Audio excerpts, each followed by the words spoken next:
Good evening, everyone, and thanks for joining us for another Tuesday evening live show on the Brian Air live stream Tuesday evening whiskey show. We joined this evening by a very passionate aviator and good friend of ours, Gavin Hill. And yeah, we're super thrilled to have him join us this evening. We've been looking forward to having a chat with Gav for a very, very long time.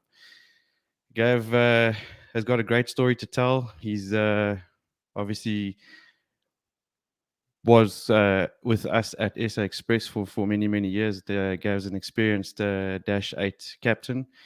And last year, Gav was one of the many pilots around the world that joined the unemployment queue.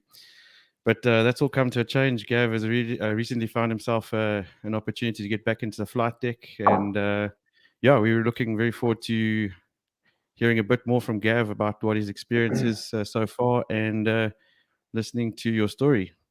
Welcome, Gav, and thanks for joining us this evening, man.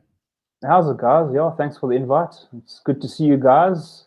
I'm used to seeing you guys in person, but unlike other people, now I'm getting to see you on the air. No, it's nice to see you guys. Thanks so much for the invite. Appreciate it. Yeah, it's great to have you, Gav.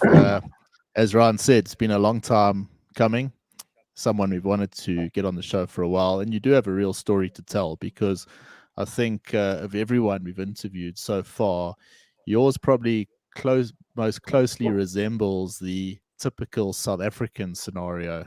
We've spoken to a few guys from overseas airlines where they've had to come home, and yours has been probably the most cookie cutter South African story right now, where we were forced into this situation, and you spent a while sort of trying various things, and credit to you, you're one of those guys, you'll go and try a whole whack of things, which you have. You've got an opportunity back in a flight deck now, which is great. But like all of us, we all are in this sort of this time of our lives where there is just no certainty. You don't have to look too far beyond the news. You can watch CNN last night and the chaos going on in Kabul.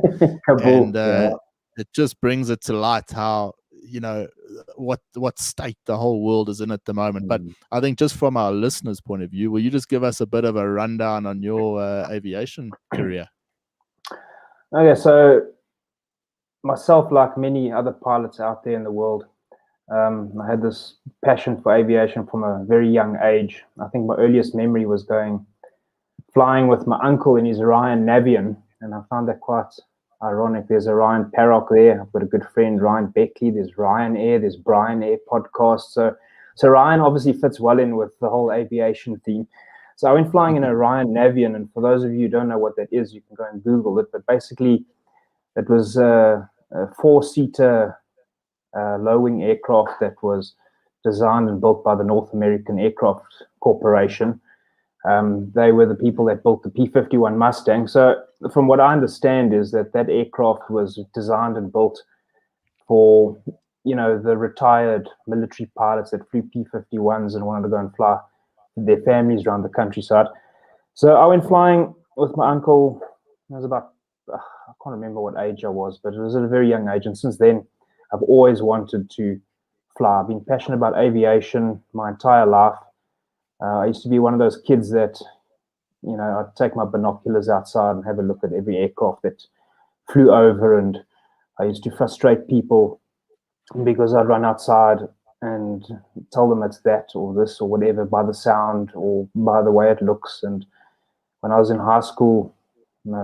primary school, in a cricket match, I upset the team quite badly because I got bowled out because a King Air was flying over the school. So it didn't go down too well. So my entire childhood everything was aviation. I went to as many air shows as I could go to. I used to hassle my parents to take me to the airport to go and look at aeroplanes, and I used to hassle my uncle to take me flying, and he wouldn't take me very often, and his excuse was he didn't want to kill the passion of aviation for me. So when I was in high school, I started working as a waiter and in the evenings, and I sold computers and printers over the weekend to start my PPL. I started that when I was 16, got my PPL when I was 17 before I could drive a car. And that's where I started. Then to get my commercial license, I worked as an insurance assessor and as an aviation insurance broker. And I got my commercial license in 2001. And then I started flying for DHL Cargo in West Africa with Salenta. Then I went to King Air Services and operated in Sudan. And I got to do a lot of flying with Ryan there. We had some good times there. Ryan and I used to braai many nights there on the patio in Khartoum. A fillet steak, because the fillet steak is the cheapest meat you can buy in Khartoum. So we used to drink Pepsi. We drink Pepsi and braai fillet steak. What we hoped was steak. Could have been anything, exactly, but it could have been. We pretended it was steak. It was pretty good. And potatoes. It was meat and potatoes for 3 months at a time, and bread. And from King Air Services, I joined Aquarius, and I operated the F-28s for various companies. Flew for Air Tanzania, flying from Zanzibar into Dar es Salaam and up into Nairobi and down into Mozambique, Kilimanjaro, those places. Also operated for an airline in and out of Iraq, flew to a few places in Iraq in 2003, which was quite exciting because that was while the war was pretty much still going on there. So you'd have to do these spiral descents in and out of Baghdad, and the plates and the NOTAM said that you have to stay within 3.5 DME of the beacon there, otherwise your safety wasn't guaranteed. When I operated F-28, it was good fun. Your last guest you had last week, very good friend of mine, John Kearney, who's the whiskey I'm drinking is compliments of. Him and I went and did our initial F-28 ratings up there in France in a little place called Dinard, and that was good fun. And then John and I had an extra day or two left to go and play in Paris, and we almost missed our flight home because we were having far too much fun. And then from Aquarius, I joined SA Express. I was there for 14 years, flew the Dash 8-300 initially as a co-pilot, then got promoted to a captain on the Dash 8-300, then the Dash 8-400 command, then I got command on the CRJ. And obviously, as you know, things changed at SA Express. And a lot of the CRJs left. I went back to the Dash, and then just before the wheels there fell off, I was promoted to technical captain on the Dash 8 fleet. And that's pretty much how my career has been so far, and I'm very grateful and feel privileged to be given the opportunity to join SEME now to go and fly for them. So I'm looking forward to that. Yeah, that's fantastic, Gav. Obviously, we are very, very close friends. We've known each other for many, many years. Shared lots of experiences, both in the flight deck and out of the flight deck. Far too many stories to probably tell on a live show. And that said, obviously, I've borne witness to how hard this whole thing has hit you over the last year, and I've seen how it's taken the wind out of your sails. Obviously, you are one of the most passionate aviators I know. You live, eat, sleep, breathe flying, and it's very difficult to have a conversation with you where flying isn't involved. I'm not saying it's a bad thing, but I mean, it goes to show how passionate you are and how seriously you take your job. And it's been really, really hard to see how this has affected you. But that said, as well, you've also tried various different things to try and just get back up on your feet over the last year and a half. You've tried many various things, like all the guys out there. So tell us a bit about your experience over the last year and a half, in between SA Express and now joining SEME. Okay, well, do you guys remember the CRJ 700, that nose wheel shimmy that they used to have? Yep. Well, my life for the last 18 months has pretty much been like a nose wheel shimmy. You're going in the right direction, but it's a little bit rough along the way. If it wasn't for my amazing wife, Mitzi, and my brother, and family and friends and you guys, you know, it would have been a lot more difficult to get through than it has been.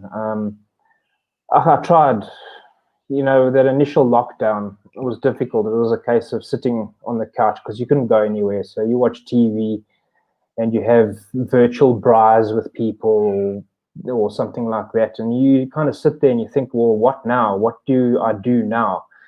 And my entire life, my goal has been to fly.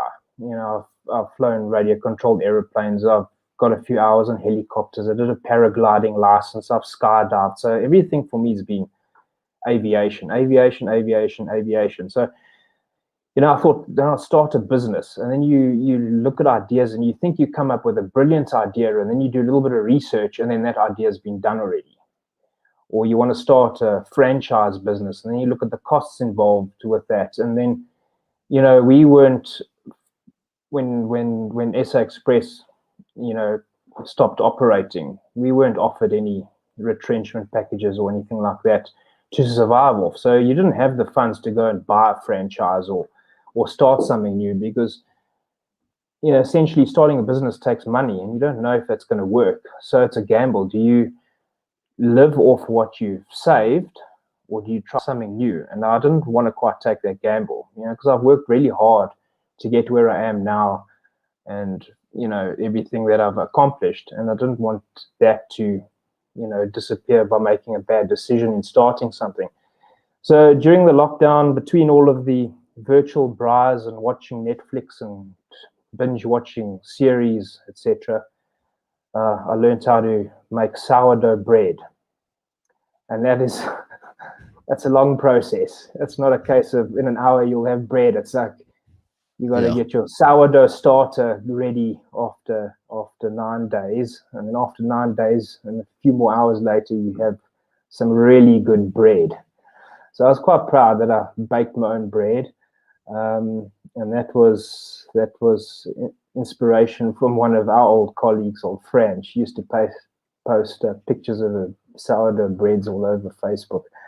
So I did that, and then you know, when they lifted up the lockdown, you know, I thought to myself, what makes me happy? And, you know, I'm most happy around things that fly or things that are going to fly. So I live in Pretoria, which, for those of you who don't know where that is in South Africa, it's not too far from, it's probably about, 40 k's from Johannesburg. And then good friends of mine out at Krugersdorp own an aircraft maintenance facility there. And Krugersdorp's just west of Johannesburg, so I used to drive pretty much every day, 80 kilometers each way, to go and just hang around where it all started, a small airfield with small aeroplanes. And you know, I learned, you know, when we were doing our PPLs, you check the oil, you do a pre-flight, you know, the instructor tells you this is what you got to check for. You don't know how everything, the intricate systems and how they work and how each little bit goes together. So I found it quite fascinating seeing how all that works. You know, I learned, you know, I helped put a Piper Super Cub together, and that flew, and that was quite rewarding.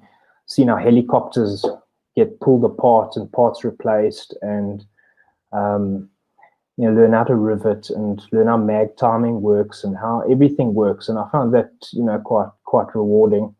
And then I decided, okay, I need to start making a little bit of money. So the estate that I live in, which Ryan lives in as well, Ryan's about a short par 3 from my house. So you actually know each other. Yes. Yeah, pretty well. Yeah, pretty well. I think 21 years. Yeah, I think it's going on 21 years now. And I've known Brian. When did you join Express, Brian? Well, what I was going to say, we've actually got a WhatsApp group that is just over 10 years old. Yes. Yeah. It's labeled the Bombardiers. Yeah, and it took us forever. It took us forever to try and figure out a name. Yeah. And what we used to do as hardworking pilots at SA Express in the middle of the week, we'd take Tuesday or Wednesday afternoon and sorry, Mom, but we'd fuck off on our motorbikes into the towards Hardebeersport Dam. and we would go ride somewhere where there wasn't any beer or whiskey sold. None at all. And we'd have a bit of a chow and a catch up, and then we'd ride our bikes back 100% sober. And the interesting thing with that whole thing was Gavin was, out of Ryan and myself, Gavin was by far the most positive person, particularly when it came to aviation. Ryan and myself were always, we got to get out of here. We got to get to Emirates. We got to get somewhere. We got to do something. And Gav was like, listen, you can go and that's fine, but your life here is pretty good. And Gav was right. And the reality is, had we not taken Gav's advice, we would have ended up in exactly the same situation, but we probably would have had to have made move the family back home. So I'll always thank Gav for that. But it's also nice. It was nice to always have Gav around, as Ryan and myself can get a bit punchy, particularly after a few beers. And Gav was always the leveler in the group. So I think we all played a role. But that's a 10-year-old. Can you believe it? Group. Yeah, how time flies. Man, we had many good bike trips. We did. Good bike trips. Yeah. Ryan, do you want to jump in there and tell us about the avid motorcyclists that we are, meeting at a petrol station on that was a disaster. To go to where did we go? Sabi, Hazy View. Can I jump in quickly? You jump in. Okay, so just before we went on this Hazy View bike trip, the three of us went to the bike shop, and then I said to you guys, it's not a bad investment. It's 150 Rand. Get yourself some wet weather riding equipment. It's 150 Rand. I mean, you can't even buy a decent steak for that. And you guys were humming and hawing, deciding, no, there's no space for this. And then what? The day we leave, we meet at the petrol station, 5 o'clock. We check the TAFs and everything, and meters. It might be a bit of rain. Yeah. And then it was like the most rain they had in the Lowveld in I don't know how many years. And who was dry? Yes. But you didn't tell the whole story. What bike did you have, and what bikes did Ryan and myself have? Okay, so you guys had your Harleys, your Sportsters, the girl Harleys. The girls. Remember the lady at the petrol station who rocked up in was it a this is live, eh? Just keep it tidy. Yes, I know. And how that lady on her soft tail said to you guys, "Oh, whose Sportsters are these?" And then you guys said they're ours. And they're like, "Oh," she says, "Oh, they're so cute." And then it wasn't a couple of weeks later, Ryan got himself a bigger Harley. Brian got himself the biggest Harley you can imagine, with the biggest tire.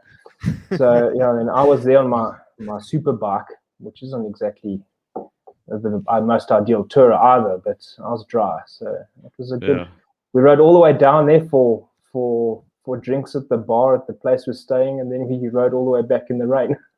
In the most pouring, awful, cold laden bike trip. I think, I'll never do another one like that. How we survived, getting back was, but we've had a lot of experiences like that.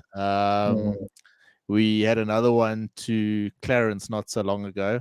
None of us called in sick to go, and I remember that. So we decided let's shoot off on the bikes into. Actually, Gav was in his car. I don't know what happened to your bike that day. So what happened with my bike is I wanted to, clean the bike and lubricate the chain and all that sort of stuff. And in the process of doing that, when I parked it, I didn't have my side stand out properly, so the bike fell over and I broke my clutch lever. So I couldn't go. So my wife Mitzi says, I was bleak. I was very upset because now you guys are going to go on a bike trip. And she says, no, pack your bags, get in the car and go with them. So that's what I did. And then when I met you guys at the other petrol station, then the bike shop phones and says, oh, your new clutch lever's arrived. I'm like, well, couldn't have done that a few hours earlier. And then you guys followed me, and I think I took you on the most horrific road.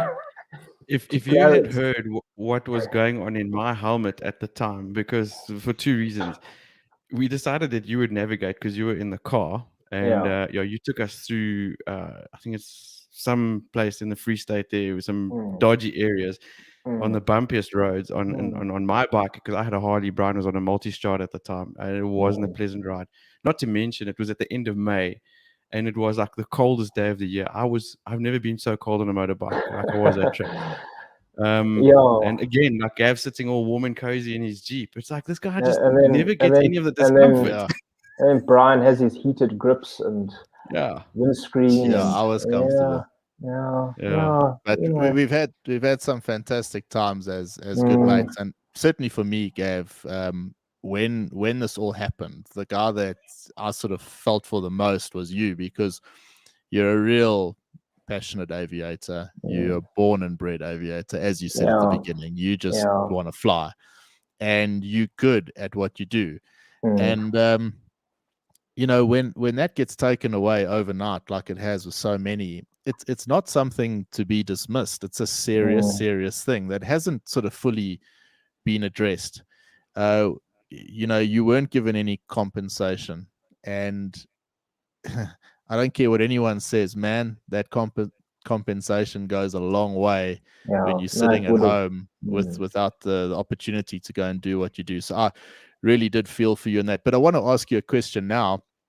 Is obviously you're given another opportunity now to go and fly again, and which is great. It's in South Africa, which is also great. How do you view that now? Is this a case of just going back and flying and clicking back into flying mode and off you go, carry on with your work as if you never left? Or do you view this new opportunity as version 2 of your aviation career? And I don't mean to make it a difficult question. I just mean in your personal mindset, because I believe that there's a lot of people that are going to be given the opportunity very shortly to go and fly again.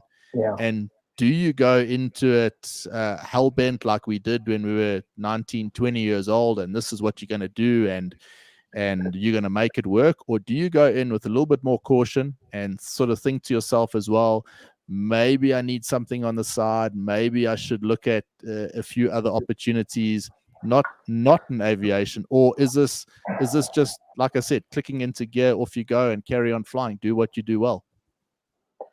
Well, I think, with the last 18 months and with this pandemic, I think it's probably a good idea to consider something as a backup, because as pilots you got to keep medically fit, and things can happen in a heartbeat. So you could lose your medical, then what? Then you have to come up with an alternative to flying. I'm still trying to figure out that alternative. I've been so focused on flying and aviation. That's essentially really all I know.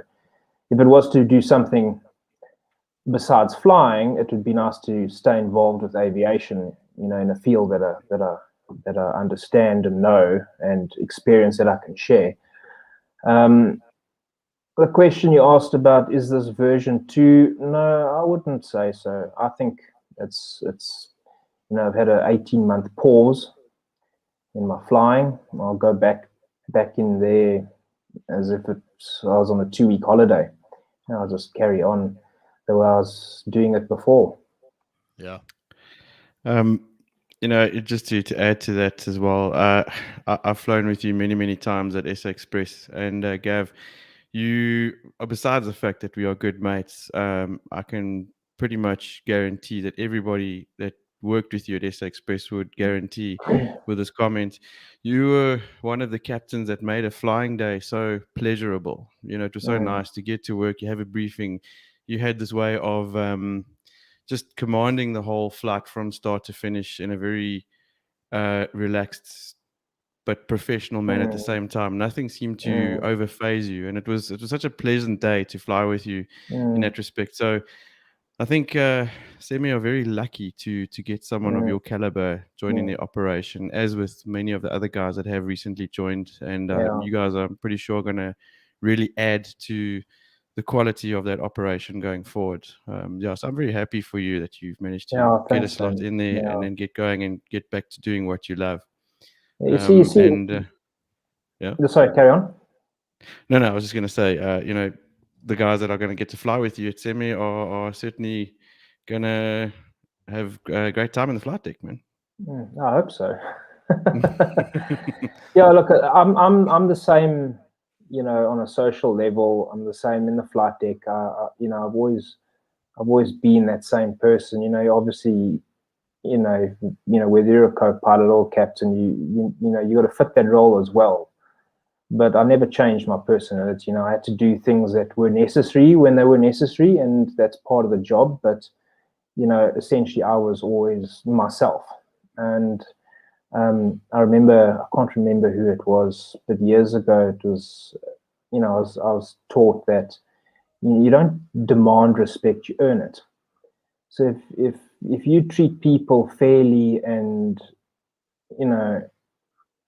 get to know them, not essentially be their friend, but, be a nice person towards them, you'll earn their respect. And, that's just how I always looked at it. When I went from a co-pilot to a captain, I was the same as I was being a co-pilot. I just had more responsibility, and I took that responsibility seriously. And to this day, I still do that as well. But whether you catch me on the flight deck or at a braai or barbecue, for those of you who don't know what a braai is, I'm still the same person.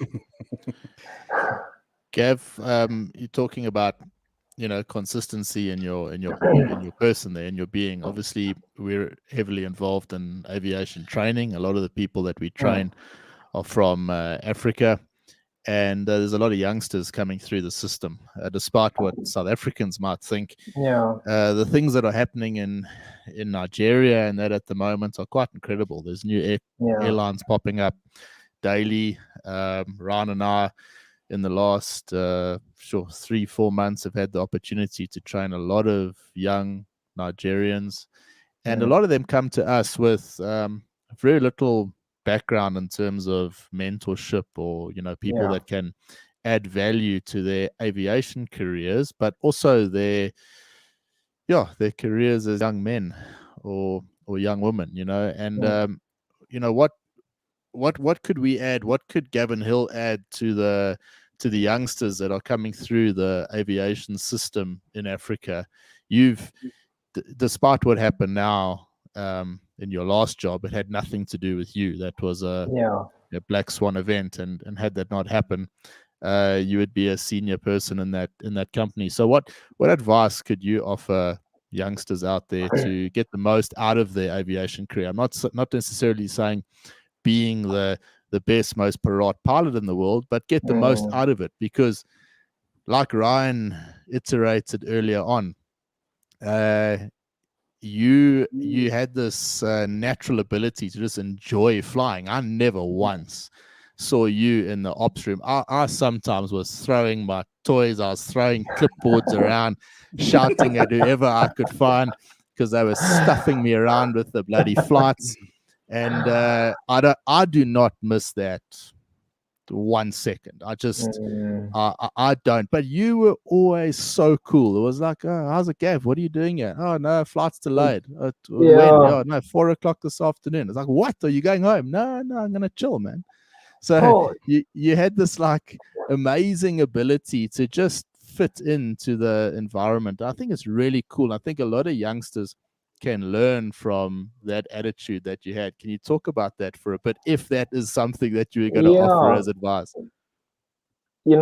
Sitting there in the old ops room there, and then you get delayed, or you get told an aircraft's parked at a parking bay, and you go there and it's not there, and then you phone the ops room again and you tell them it's not there, and they say it must be there, and then they phone you back and they say, no, the airplane's in George.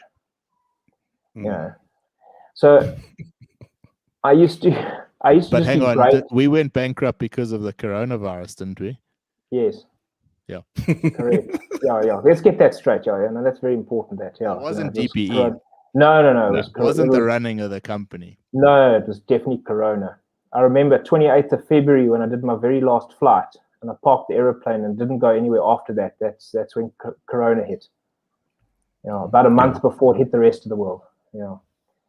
So when I used to sit there in that ops room, while everyone else is throwing their toys and clipboards and throwing people out of the building, etc., I used to just be grateful for the job I had, because it was, when things were running smoothly, it was a great job. The aircraft, there were delays because there were technical issues, etc., but they got fixed. We never had to fly aircraft that were unserviceable or unsafe, and I appreciate that. I was just grateful for having the job, and whether I had to sit a few hours there in the ops room, I thought to myself, I'm standing there, I can talk to people, my mates, my family at SA Express. I can go outside, I can go watch the aeroplanes because I love watching aeroplanes. And then I thought, it could be worse. I could be sitting behind a desk, in a little cubicle with no windows. And I just thought, what, this is, whether I'm delayed or not, it's still far better than flying a desk. So yeah, and I've got a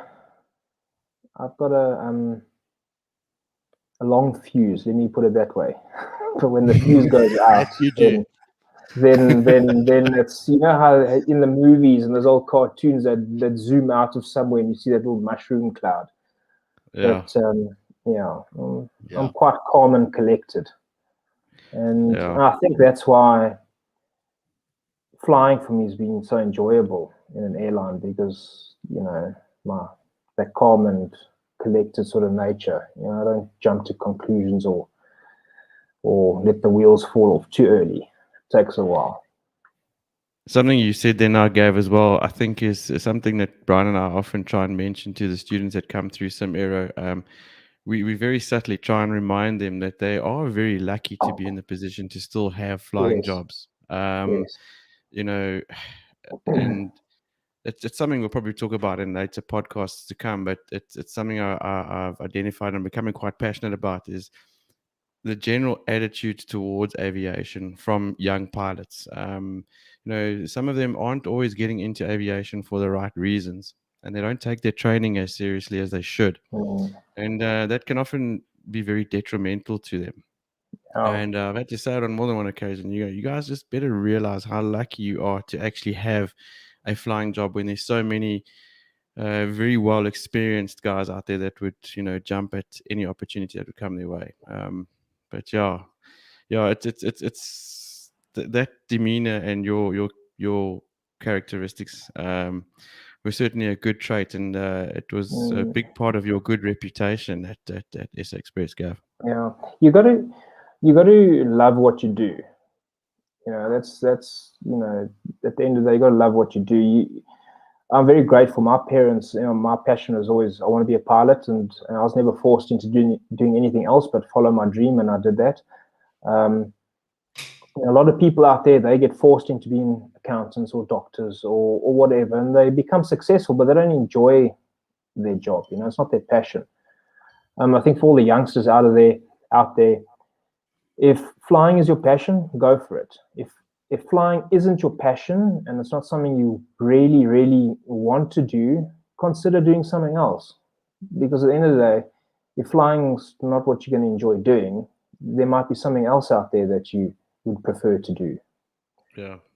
So that's my little bit of 2 cents of advice I can give. All right, Gav, let me throw you a curveball question. So you've got this long fuse, you're cool, calm, and collected, which you are. And then all this happens, and some of your mates keep their flying jobs. Some of your mates, like myself and Ryan, are fortunate enough to have other opportunities elsewhere. And there you are, sitting at home, wondering what the hell you're going to do. That couldn't have been easy. And I could see it wasn't easy. And there must have been times where you must have thought, what the hell is going to happen? I mean, what's going on here? Or how can this be happening to me? And I think that little story, that little message is, like I said, the most common one. I mean, that is, so many guys and girls are going through that right now. And you, from the outside, me looking at you, you handled that situation so well. I mean, not once did you've supported us on this show, like we cannot believe. I mean, Yeah. you really have come Yeah. in, you supported us from. There was no jealousy, there was nothing. It was just about supporting your mates. And I don't know, even if things were hard, I could always see in you this underlying belief that you'll get back in the flight deck. You're not too sure when, but it's going to happen. And I think it's that underlying belief that has got you back in the flight deck. I think had you given up 6 months ago, you probably wouldn't have been given an opportunity now. So kudos to you for that, because nothing comes for free. I think you did that, and I think it's really cool, Gav. Yeah, but absolutely. You know, there were, dark times in the last 18 months. At the end of the day, I'm only human. And, when you've been so used to flying, I mean, I've been flying for 27 odd years. And this is the longest I haven't flown for the last 27 years. I think before that, the longest I hadn't flown was maybe 2 months or 6 weeks or whatever. So like a part of you gets ripped out so suddenly. And you can ask my wife Mitzi how grumpy I used to get because I just wanted to go and fly. and she can attest to that. She told us. And Ryan as well. Yeah, no, I get very grumpy, So I just wanted to go and fly. And I'd look at everyone who had flying jobs or had other opportunities, and the guys who started their own businesses like Mike Mason. Respect, lots of respect for the guys who started their own businesses, because that takes guts. And when you haven't got a lot going for you, it's a big gamble to take. And I just wasn't willing to take that gamble. And then the guys who had, like you guys, your podcast, your shows, I mean, that was, I like the positivity and you guys trying to help the others out there. And that kept me going. And my wife, Mitzi, she always found the positive in everything. I think if it wasn't for her, I think that nose wheel shimmy would have probably ended up with a gear collapse. So, it's friends and family and the people that you get yourself involved with that makes the difference. Often, during the lockdown, usually I'd sit with Ryan and have a beer. We were sitting there drinking coffee and talking and thinking, what now? And we had big plans to build apps, and we did that, and that was fantastic. And no one told us that, you can get the app to work great on the phone or the iPad, but no one told you how difficult it was to get the app to connect to the big wide world out there to get the info. And then we're still scratching our heads on how that all works. But there are a lot more clever people out there than me. So that's a valid point. It's like the whole rage with coding, learn how to code.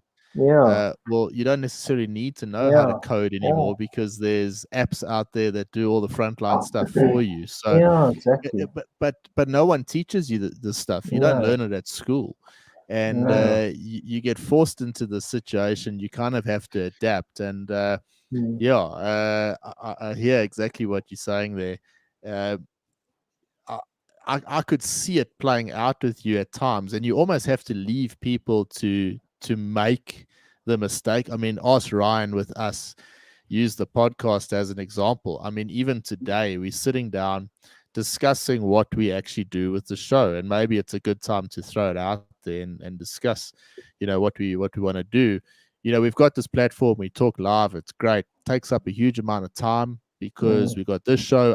We have to prepare for the show that we present on Thursday, which goes out on a Friday, which must get edited and whatnot. And Ryan and myself obviously have to lead lives in the process, and we've got work we have to do on the side. So I don't think anyone really has it figured out. We certainly don't. And the perception maybe is always that those guys are fine. That guy who's flying for that Middle Eastern carrier, he's lucky because he's still got his job, is not necessarily the case. I think everyone right now is fighting this little internal battle, wondering whether or not they're doing the right thing, whether they should stay, whether they should go, whether they should pivot into another career, another position, whatever it might be. And we're certainly not immune to that. And yeah, we're looking at possibly consolidating the two types of shows we do. So we love this live show, but it does take up a significant amount of time. So we'll do it in sort of a series type thing. We'll do sort of 6 people at once and then break for a bit. Yeah. And Ryan's got, I can see in Ryan, he's got a big interest in the cinematic side of things. So I want to bring that into the podcast a little bit and make it a little bit more sort of candid from the video point of view. In other words, basically vlog a little bit about our getting into the actual show, and then we broadcast the show. Just make it a bit different and try something new. And there's nothing wrong with that. And I can't tell you how many times, or anyone out there, how many times we have failed at the little attempts that we've done. We've sat down together, guys, let's try this and this and this, and we try it and it actually doesn't work. And I think there's a lot of credibility into failing, but maybe that little point that I'm trying to make is that maybe the perception of success is purely lies in the eye of the beholder there. It's not really it's not really there. It's fake, and it's fake, I think, with everyone, particularly right now. And that's been the success of our show. Ryan, you'd agree. The success of our show has been the people watching overseas, all our friends, I mentioned them now, in Hong Kong and that have supported us through and through on the show. Andrew Evans, his name come to mind right now. Someone that haven't met personally, but just supported us through and through. I think everyone just in the state of wondering what's going to happen. And this aviation community being a hell of a lot stronger than maybe we gave it credit for. And it's guys like yourself, Gav, that have given us the impetus and the courage to carry on doing what the support you've given has given us the courage to carry on, which I can't thank you enough for. No, it's a pleasure. You guys have made a huge difference in my life, and I'm sure a lot of people out there. So you guys carry on doing what you're doing, and look forward to new changes and new ideas that you guys come up with. And I enjoy the content you guys put out there, but over and above that, I enjoy just seeing you guys, because I'm so used to, like we don't get to go out anymore. A midweek sort of bike ride while everyone else is sitting in their little cubicle somewhere working. No, it's great. Yeah, I certainly do miss those days. I mean, our time at SA Express afforded us a lot of privileges, and I think we miss that the most. The free time, the toys that we had to play with, and the time that we used to get to spend with our mates outside of our normal working hours was really cool. Just one thing we were talking about, I remember in lockdown last year, while we were trying to figure out apps, while we thought we were going to take over the world, sitting on the patio, bugging around like two hamsters in a Sputnik. It was actually funny, but I mean, it was quite cool at the same time, because it was like, well, you've got to get out and try something and do something new. But anyway, things go on, and it will get better for all of us. It's easier said than done sometimes. I think some people have got a natural, knack for business and running a business or starting a business, and I don't think, if I put my mind to it, I could probably get it done, but it's not easy. It's not easy. But Gav, I remember, was it about 3 or 4 years ago, on one of our little bike rides, we stopped somewhere for not cappuccino. A beer. Cappuccino, yes. And we were having a conversation, and now ever since I've known Gav, he's always had this this desire to own his own aeroplane. It's something that often came up in conversation. I remember this one particular afternoon saying to Gav, "Shit, man, you're always talking about having your own airplane. Just go and do it. Go and buy one." I mean, we had so much money at SA Express at that stage. It's like, why not go buy an airplane? And I think I remember that day quite clearly. And I think that was the catalyst to your side project that you've managed to start. So why don't you give us a small story on what you've been busy with on the side as well with your RV? Yeah, thanks, man. Yeah, so as you mentioned, I've always wanted an aeroplane. When I was probably a teenager, I always wanted a King Air, but the price of a King Air is a little bit, out of my my ballpark. It was, it was a far reach at SA Express, but it's definitely not attainable now. So the King Air will have to wait. So an RV will do for the moment. So I picked up an old RV8 kit, which someone was selling here in Johannesburg. It was partially built, and the guy, he stopped building it for various reasons. So I picked that up, and so I've had that for a good few years now. And as funds became available, I bought all the parts, because the kit comes essentially just sheets of aluminium that you got to rivet together. It's like a big Meccano set for adults.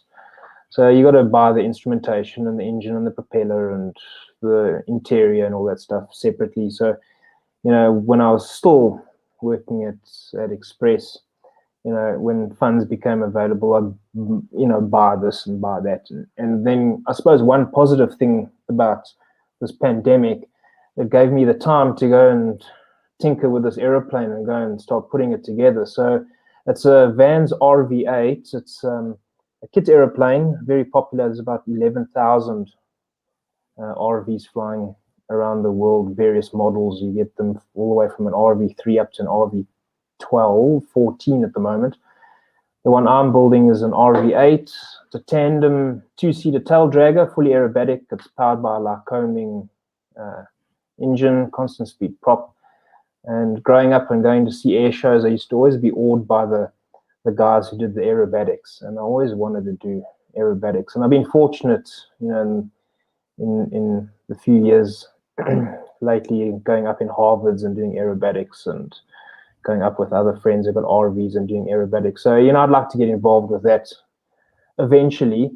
So the aeroplane's nearly done. It just needs a paint job and some paperwork to be submitted to the CAA, and hopefully that doesn't take an eternity to come back, and then it can go flying.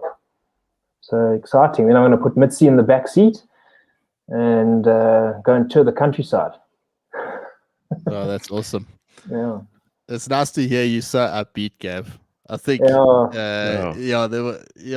really is nice to hear you upbeat, and it was the right time to get you on the show tonight. Yeah. You've had a lot of good stuff to say and a lot of good advice. You're a real genuine mate. You've been a huge supporter of us, and so it really is cool to have you on the show, Gav. One last question, and I know the answer to this already, but I spoke to someone today and maybe encouraged me to ask this question. Yeah. Ryan and myself even have been a little bit, I suppose, burnt by aviation in general. I mean, we're still passionate aviators and we're involved in the industry, so it's easy for me to actually say this. But there's a lot of people out there that probably, they want to avoid the industry in general. I mean, the guys that were around flying during the September 11 sort of phase, they went through that dip, and now there's dip now. And obviously, I know that doesn't exist with you. You're just you want to fly airplanes, and being in the air is what matters. And come hell or high water, you're going to be there. I guess the question I'm trying to ask there is, how do you maintain that? How do you keep that passion? How do you, if you're one of those guys that's sitting there wondering, should I go back? Should I do this? Should I go do that rating? Should I study for my instructors? How do you get yourself back in that aviator's mindset that you may have lost during this difficult period? For me, it was fairly easy. I'll go back to my childhood, essentially. During the lockdown and no flying, and I would, fortunately now there's a thing called YouTube that you can go and watch videos on flying, and guys flying airliners and guys flying light aircraft, and the likes of Trent Palmer and Mark Patey and Building Scrappy and all that sort of stuff. General aviation is a big passion of mine. And that all stems back from, hanging out at the small airfields with my uncle and seeing aeroplanes and stuff like that. So that's where it all started. So I think for me to keep the passion alive, going out to Krugersdorp and being amongst light aircraft again, and passionate aviators. They don't fly for a living. They fly because they love to fly, and I think being around those sort of people is what kept my passion alive. They've obviously got their own businesses, or they do something and then they go and fly for fun, and they take me along and they ask my background, and they're like, oh, what are you going to do? And I'm like, well, I'll fly again. Just I don't know when. So I think you've got to just stick with the people who just love to fly, and flying's everything. So I think for me that was pretty easy and straightforward. Yeah, that definitely seems to be the main driver. I mean, John Kearney mentioned it last week as well. It's all about passion, passion for the industry, passion for flying. I hope it's not a problem me mentioning this, but I mean, Ian Findlay phoned me last week after your interview with Semi, and he still said to me, "Shucks, Ryan, I had no idea that you and Brian and Gavin were such good friends." And I said, "Yeah, I know we've known each other for many years." Yeah, we were your best men at your wedding. Yeah. There's some. Ooh, yeah. Brian doesn't remember that. Yeah, not very well. Yeah, I mean, like I said, we've got so many experiences inside and outside of the flight deck together as a group of mates. But yeah, Ian did mention, he said, during your interview there, it was just so blatantly obvious how passionate an aviator you are and how that came through. And he actually mentioned to me in conversation, it was like halfway through the whole process, it was like a no-brainer. It was like, done deal, you've got it, because you need to be in the air, and that there's nothing that makes a better pilot than a passionate one. So yeah, man, just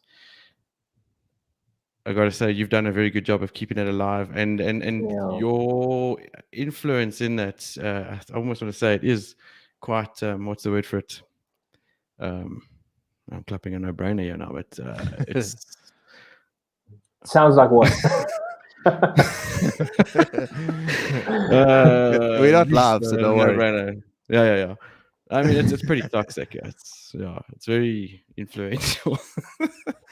But yeah, like it's easy to stay.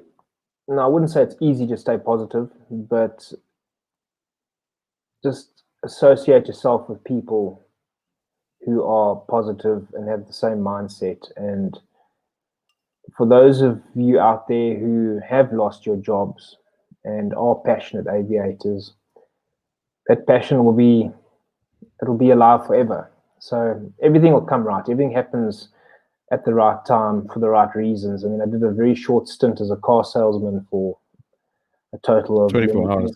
24 hours. Yeah. So it was very difficult. Bro. Hey? Yeah, it's on your CV. Yeah, exactly. So, it was very difficult, getting into something other than flying, as the aviation industry is very similar. When you get your commercial license, you apply for a job, but they say you need a minimum of so many hours, and it's an insurance requirement or whatever. But how do you get that experience if someone doesn't give you that opportunity? Yeah. And while there were no flying jobs available here in South Africa over the last 18 months, you apply for various other jobs, or you inquire, and you lack the experience that they require. And it was very difficult to find something. And then one of the car dealerships here in Pretoria, where I bought my last new car from, it's quite ironic. I went to there and asked for a job, and they were kind enough to offer me the position. And then I started. Well, you bought enough cars from them before, Gav. So I think they felt it was they had to. So, yeah. No, I just saw Cassandra popped up a comment there. The word I was looking for was contagious. Contagious. There you go. Bugging me. I was like, how could my hamster fall off the wheel so quickly there? Yeah. So they offered me the opportunity to go and sell cars. I had no car sales experience.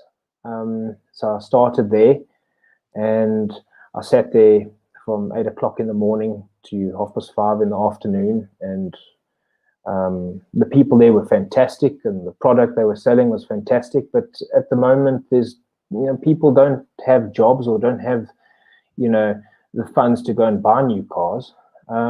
So things were slow there, and then got a call from Seme. Would I like to go for an interview? I went there, offered the job, went to the people at the company I was working at there, and I said, listen, I've been offered an opportunity to go fly airplanes again. They said, well, would you rather sell cars or fly an airplane? I'm like, yeah. So that I made up my mind straight there, gave them their company car keys back, and they said to me, they said, that's great. Well, when you're up on your feet again, I must go and buy another car from them. So I said, yeah, I'll do that, and I'll send people your way to give them some business. But it's very important if you're having dark days is associate yourself with people who are positive, like you guys and on your podcast, and your friends, your family. It's so important, and it's been tough, but the light's at the end of the tunnel, so it'll get better. And I can see around the world now that the aviation industry is slowly but surely picking up, which is good to see. It's good to see, and I feel I've got a lot of friends at Mango now, and they're going through this exact same thing that we did at the Express, and I feel for them. But I phone them and I ask them how they're doing, and I say, listen, I know exactly how you guys are feeling, but just try to stay positive. It's not easy to stay positive, but try to stay positive, and things work out in the end. And they're very fortunate with the Boeing experience that they got there. I mean, they'll pick up a job in no time. Yeah. Everyone's got to go through that set of changes, and it's you just have to go through it. It's just one of those things. Yeah. I've mentioned it 100 times already. I still maintain that the Sachs guys were the luckiest because it happened first and it forced us to get going soonest. Yeah. So, but thoughts still definitely with all the Mango guys and girls. I think for us as well with SA Express, if it wasn't for the pandemic, I think a lot of the staff there might have been left with a bit of a problem, because this pandemic, the banks allowed payment holidays, and that gave all of us a bit of time to figure out what we're going to do. So I think in a way, I know the pandemic destroyed the aviation industry worldwide, but it definitely in a small way helped, I think. I think but it'll all come right. It will come right. It will. So, Ryan, you wanted to say one last thing there? No. Just to reiterate what Gav was saying as well. I mean, I read in the news today, it sounds like Mango will possibly start operating again soon. So I'm holding a bit of faith there that they will at least come right. Let's see. But kudos to those guys for staying strong, and they got a strong union. And we can only hope that they'll pull through. But Gav, because the last thing we need now is the market flooded with more unemployed pilots. No, we don't. There's enough of them already that need work. So we don't. We've had enough of it. I think aviation's had enough of it. It's particularly in this country. The rest of the world has started to kick into gear a bit. I know, with exceptions, I suppose, in Australia and New Zealand and that, but I see even in Hong Kong, things are starting to pick up. The US, as John said last week, really started to kick into gear. Europe put up a little banner earlier there about Pilot Base. Put up your CV on Pilot Base there. It's for free. They starting to kick into gear. So things really are looking optimistic. We can see it at Sim Aero by the people that are coming to train. It's picked up. It's really looking good.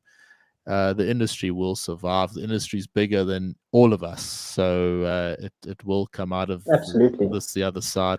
And as long as it retains the right people, there's no doubt, as Ryan's mentioned a few times, about the experience gap that's going to be left, because there are quite a few people that probably won't find themselves back in the flight deck too soon. I think Ryan and myself are are some of them. You know, Jason Northwood's another guy is not 100% sure, you know, what he would do. And we just, you know, a few guys in a handful that probably won't go back straight away. So there will be this experience gap, which does leave an opportunity for others to come through. So the industry, yeah, bigger than all of us. It will survive. It will thrive again. Yeah, And people we'll be here to keep talking about it. Absolutely, yeah. People are tired of being locked up in their house in their country. They want to go travel. So the first opportunity I can go and travel, I'm gonna do it. I'm gonna be one of those people that buys a ticket and goes somewhere. 100%. Back to Oshkosh. Back to Oshkosh. Yeah. I just want to, just a quick thanks tonight for the people that always tune in and watch the show. We get good live views, and you know, it really makes me proud to do the show. So thank you. Can't do it without you.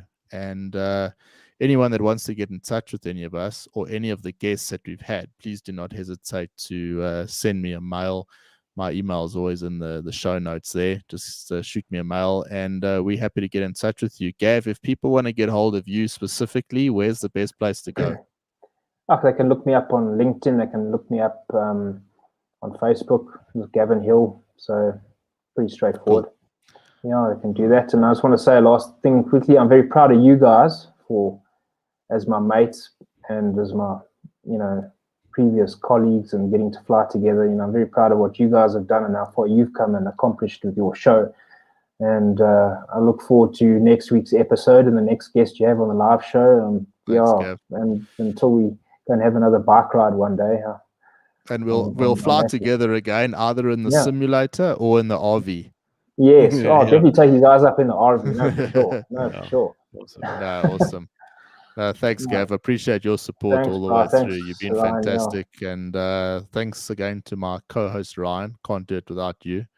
Ryan gets me fired up on a few whizzos before the show and always makes it fun. So, really got a good thing going here. I want to keep it going. Brian, their podcast is going to get bigger. And we want to be a bit of trailblazers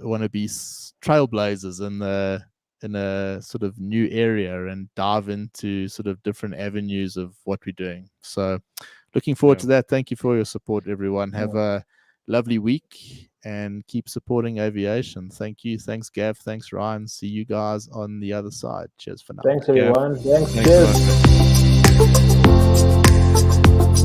Cheers.